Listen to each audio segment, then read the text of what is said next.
Hello, I'm Bob Barnes for Natural Video.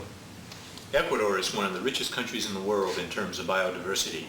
You can see as many species in a 3 to 4 week trip to Ecuador as you can in an entire birding career in North America. Sit back, spend a few minutes sampling that biodiversity with me in this tape.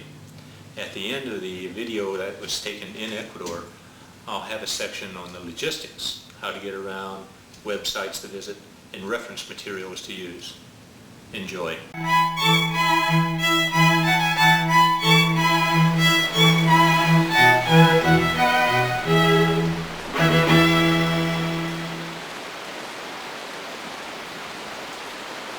This video trip report chronicles a 3-week birding trip to Ecuador in November 1997. Leaving Quito, I headed northwest to Bella Vista, from there to Mindo in the Mindo Valley, on to Tinalandia in the Churubusco Road. I then crossed the Andes at Papalacata Pass. On the east slope, I visited the Cabana San Isidore and Hatun Sacha in the nearby Butterfly Lodge.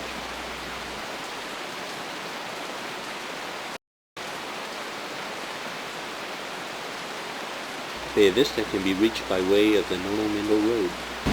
The Nono-Mindo Road was at one time the only road between the village of Nono and the village of Mindo.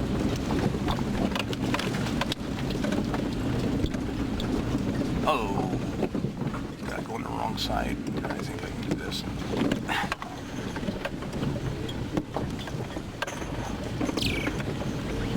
The forest edges along the road are great places to find sickle-winged guan and dark-backed wood quail, an endemic.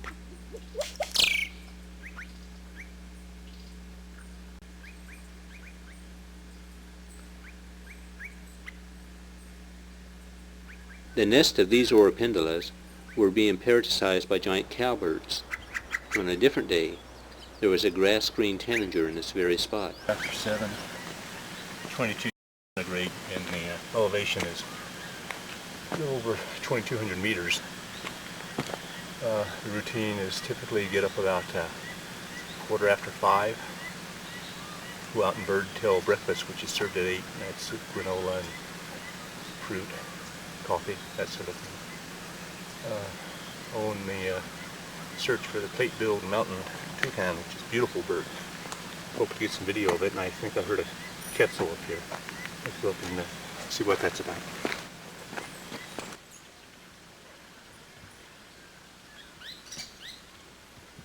Other endemics in the area included this endangered tanager finch, the brown Inca, dusky bush tanager, and the plate-billed mountain toucan.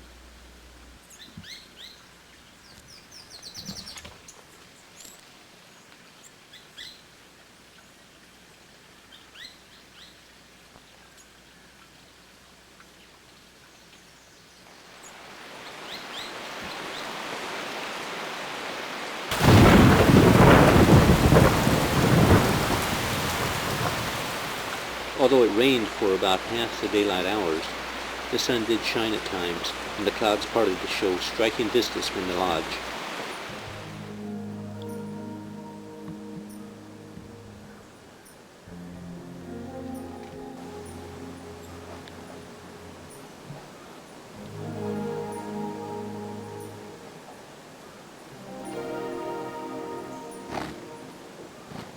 In addition to this female white-sided flower piercer, collared incas, grass-green tanager, red-crested caatinga, blue-winged mountain tanager, green and black fruit eater, crimson-mantled woodpecker, and ocellated tapacula, which I missed, can all be found at the lodge or within walking distance.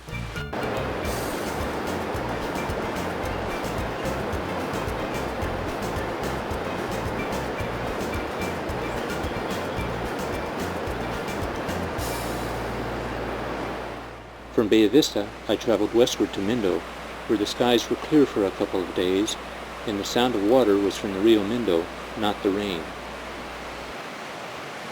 The hills above the river were alive with birds. In addition to the birds shown here, I had nice views of birds like the booted racket-tail, flame-faced tanager, toucan barbet, red-headed barbet, and crested quetzal.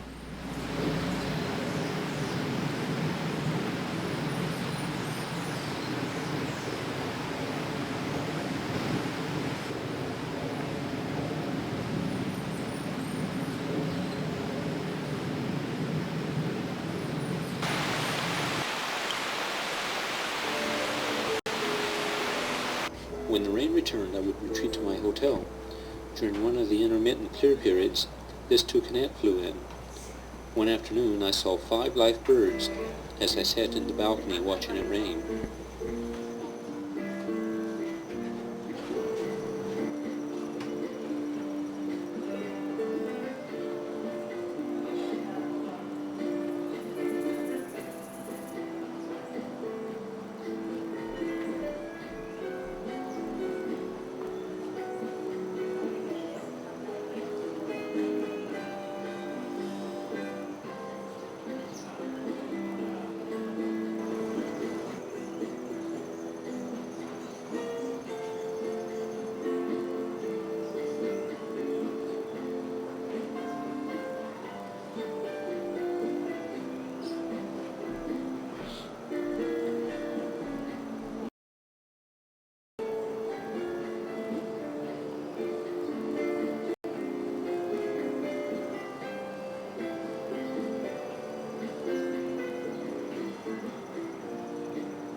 The rain would cause the Rio Mindo to rise rapidly. It is habitat like this where you can find white-capped dipper. This one was hanging out under the bridge, and torrent terranulette, also found near the bridge.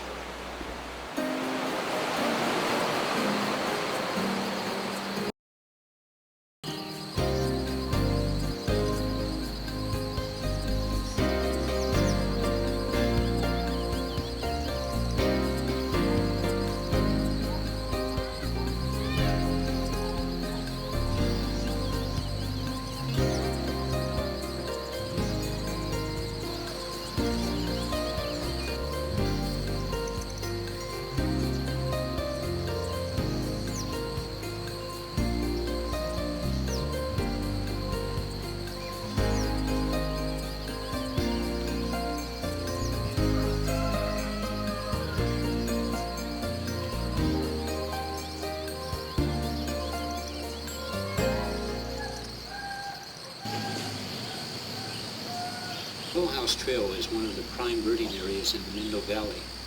To reach it, drive through Mindo to the village square.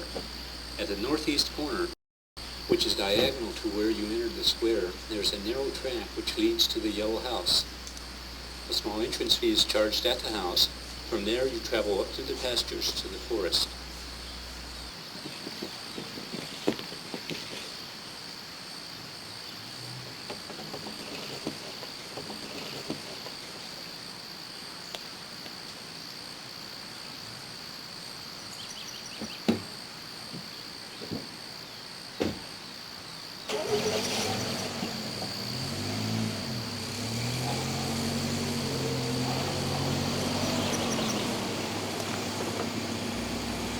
Among the birds I saw along the lower forest trails were Indian cock of the rock, club-winged manakin, rufous-throated tanager, and this ornate flycatcher.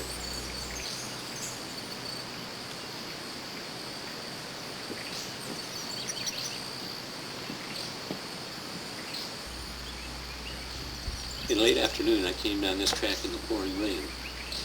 Water was running so heavily off the hillside that at times I was simply guessing where the track might be.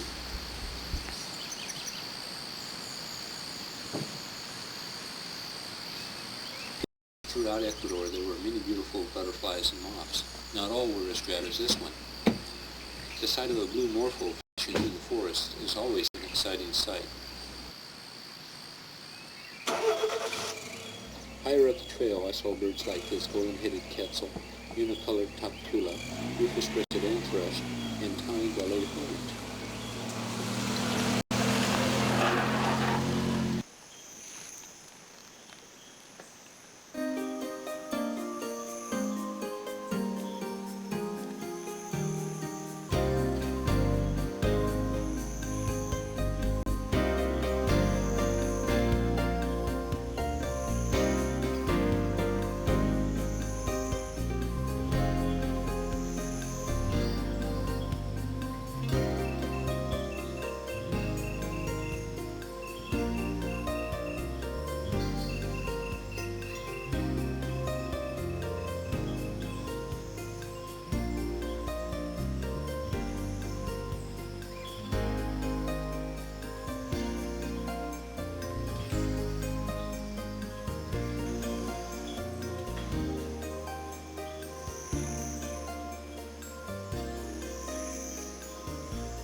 Mindo, I traveled on to Tinalandia, where the Pacific hornero is as common as it is in Mindo. The Pacific hornero was recently split from the pale-legged hornero.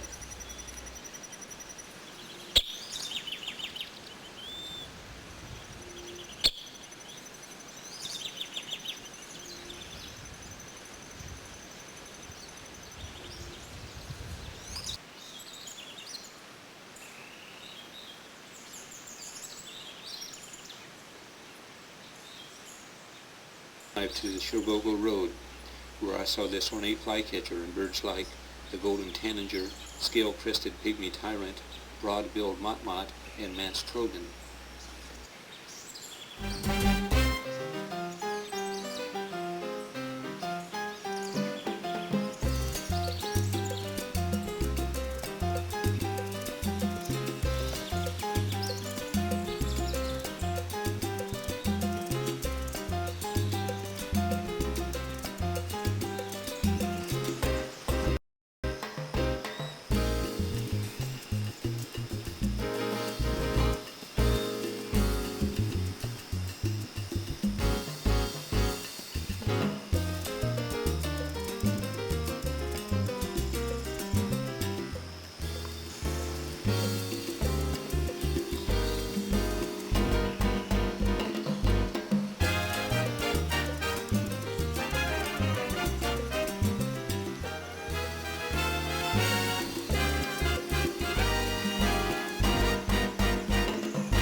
From here, I drove on to the Papalaca Pass, where at 12 to 14,000 feet, it is quite chilly and windy. The most common sound here is that of the tawny ant pitta. Other birds in the area include great thrush, verniculated caracara, Indian spinetail, and Ecuadorian hill star.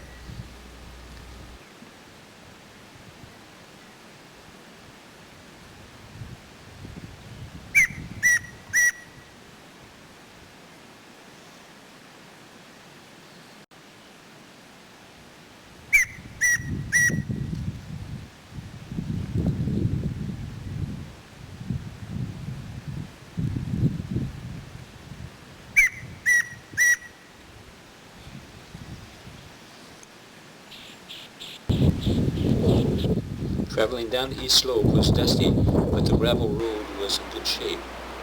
At San Isidora, I visited the Indian Cock of the Rock Lick, which is about a kilometer down the jungle trail.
The birds I saw along San Isidore's wonderful trail system included the bicolored antiburial, golden-winged manakin, and black-chested curlew.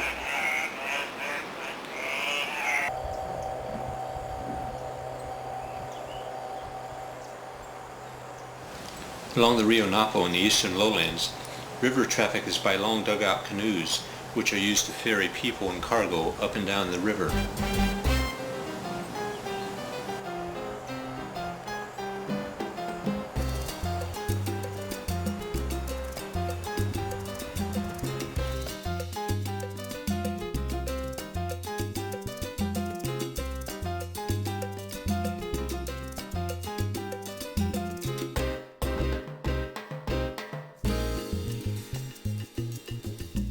Compared to its neighbors to the north, the subspecies of blue-gray tanager which is found here has a bright white shoulder patch, bright wing bars, and is generally more robust.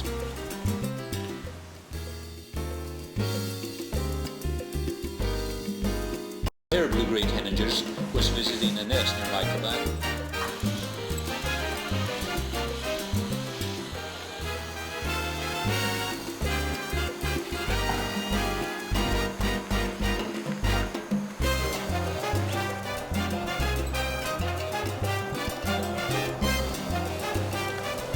I enjoyed watching the boat traffic, especially after a hard morning of birding. I spent one afternoon at La Puente just watching the boats ferry people back and forth across the river.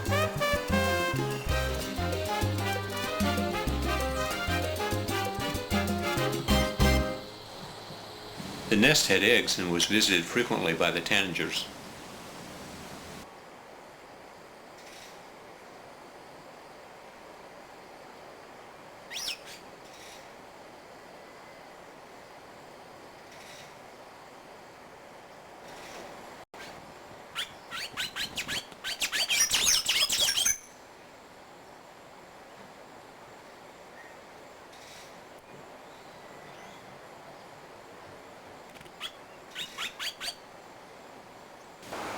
Ecuador is a very poor country, and the housing is sometimes nothing more than a dry place. No running water, no electricity, just a dry place.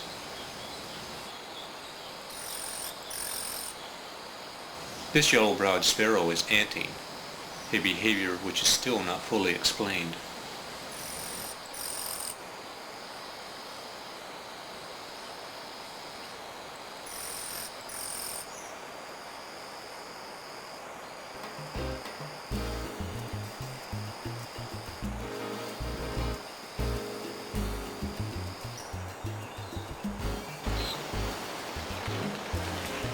The long canoes are dugouts, usually with the sides built up with planks.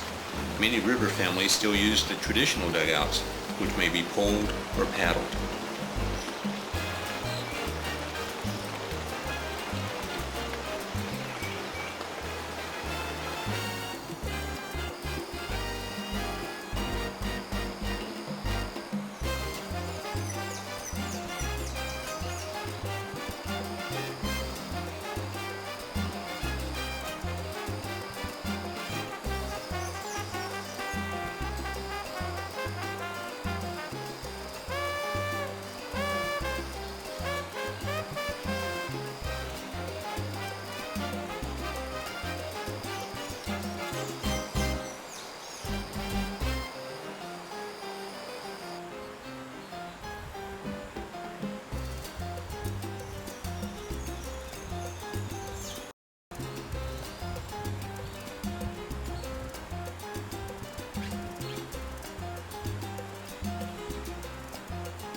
I hope that you enjoyed the tape.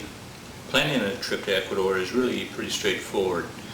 For general information, I use the New Key, which is an excellent book. It has lots of information about natural history, some information about birding locations, but hotels, restaurants, logistics, how to get from place to place. This is a really nice book. I used Clive Green's Birding Ecuador as one of my reference books. This is a great site guide, lots of maps, detailed listings of birds that you would find at various locations. And Brentley Best's book, A Guide to Bird Watching in Ecuador and the Galapagos Islands. This is the site guide that I took with me to Ecuador. Detailed maps, excellent directions, lots of bird lists. And of course, Hilty's Birds of Colombia is the field guide that I used in Ecuador. Hopefully by the time you go, the new Ridgely and Greenfield book will be out. The Birds of Colombia is a good book. It doesn't cover all the subspecies, nor does it cover all the species in Ecuador, but it's more than adequate. It's really a nice book.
There are a number of websites that you can visit in preparation as well. A good website to start out with is site at www.ecuadorexplorer.com. Atunsacha, Bella Vista, and others have their home pages linked to this site. Clockwork Travel at www.clockbird.com, and Neblina Forest, mia.lac.net/Neblina Forest, are two other sites that you might wish to visit. I used Clockwork Travel to make the reservations on this trip, and they subcontracted with Neblina Forest in Ecuador. If you're interested in going with a tour, you might try a site like Field Guides at www.fieldguides.com, and there are other tour companies that have websites as well. There's a wealth of information that's out there on the web, and I would really encourage you to visit some of these sites in preparation for your trip.